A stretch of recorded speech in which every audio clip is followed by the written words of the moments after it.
up, beautiful PewTubers? It's your boy Justin with Cerebral Firearms, and today we are talking PSA Crink off. There is something sleek and sexy about a 5.56 Crink. That's right, PSA has done wonders with this project. It is 2025. Put some respect on PSA's name because they are doing business. And the Crink off is just one of their many beautiful projects. I'm gonna get into why I love this after a couple thousand rounds of suppressed only shooting next. Let's get it.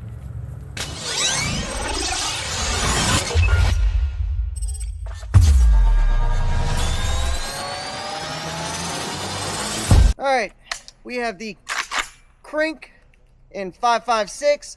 We're a couple rounds, just messing around. Love this gun. Developed by Russia during the Afghan War, the PSA Crink is based on the AK-74U.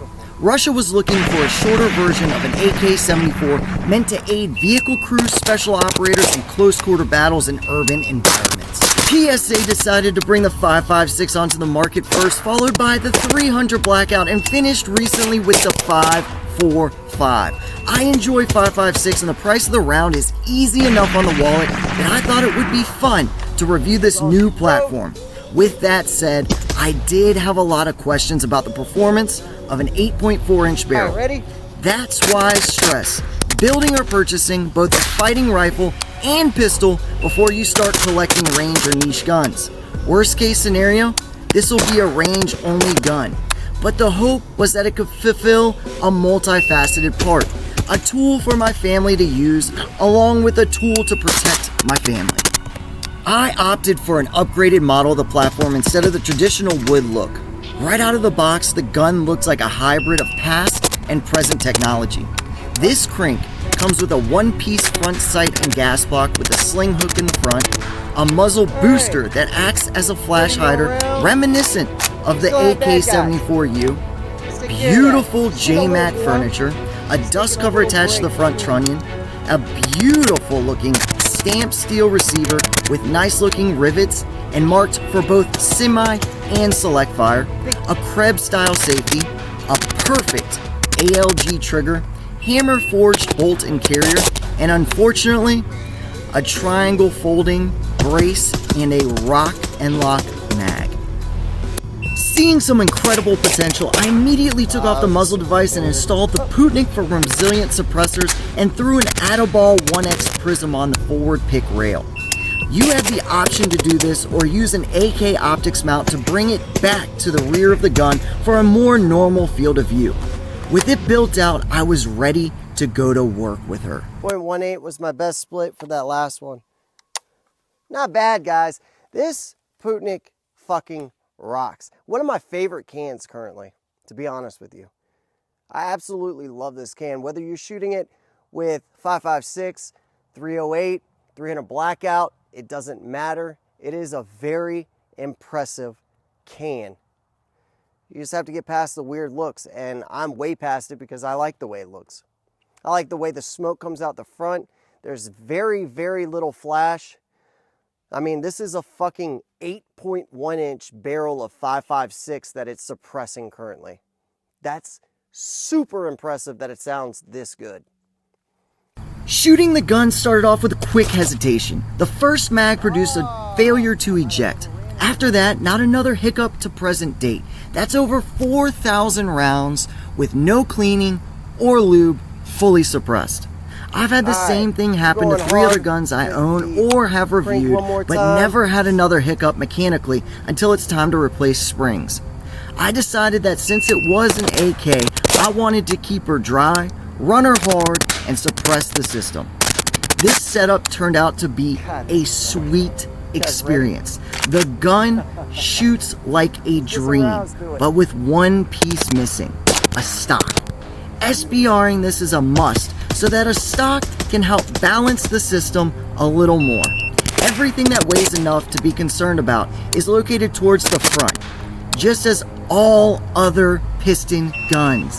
It's safe to say that the gun is front heavy, especially with the Putnik. As I previously hinted to, shooting this gun is an absolute dream. The gun tracks back to front. making for super fast shooting with an adequately tight grouping within 30 yards.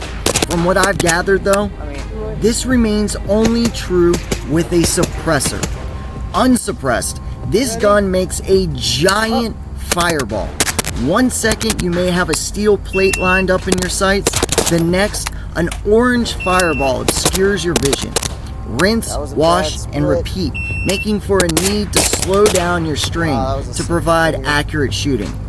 Not the case with the Putnik, as I never saw a flash and was able to achieve blazing splits.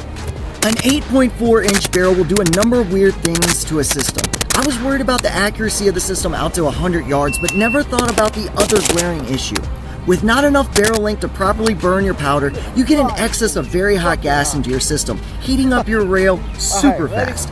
This gun would heat up quickly due to my fast strings and high volume of fire, especially after I added additional mags to the rotation. Cap it off with a traditional suppressor, and you have yourself some heat dispersion issues.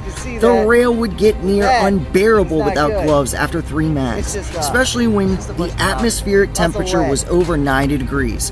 While my shots within 30 yards were absolutely stunning, especially those within the close quarter drills, anything outside of 100 yards is up in the air for accuracy.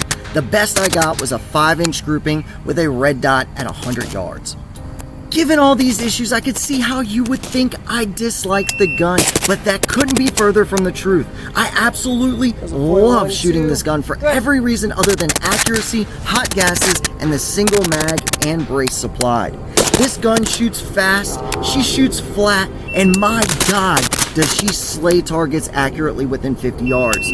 Starting my channel, I wanted to test everything, but especially the companies people doubt the most. I've had some incredible luck with PSA, but especially the Sabre lineup, the Jackal platform, the Soviet Arms AK series, and even some of these newer guns coming out soon.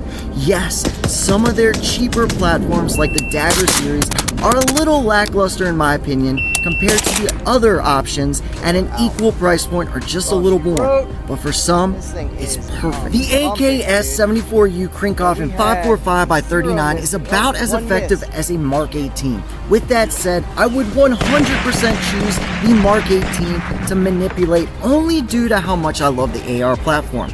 As I said in the beginning, I am not a huge fan of AKs. I have a couple just in case and train with them occasionally, but nothing beats Stoner's concoction of perfection. The balance of an AR-15 and an M4 platform is just unmatched. Throw in a 1-in-7 twist and some 77 grain Mark 262 ammo, and you have the ability to reach out and touch something out to a very effective range. For everything else, I use 6.5 Creedmoor, 6mm ARC, and 308. While I really enjoy shooting this gun, I do think it will become a range toy more so than anything.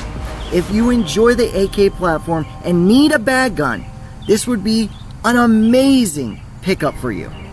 For me though, I stick to what I know and love, the Stoner platform. I need to just bite the bullet and grab a Knight's Armament soon. Guys, if you like what you saw, please make sure you click that like and subscribe button. Comment down below and you will be entered in to win a Mantis training system later on. They just released something new. We're not allowed to talk about it, but I'm sure you can find it on the internet. Guys, thank you again. Remember, learn, train, and evolve, and above all,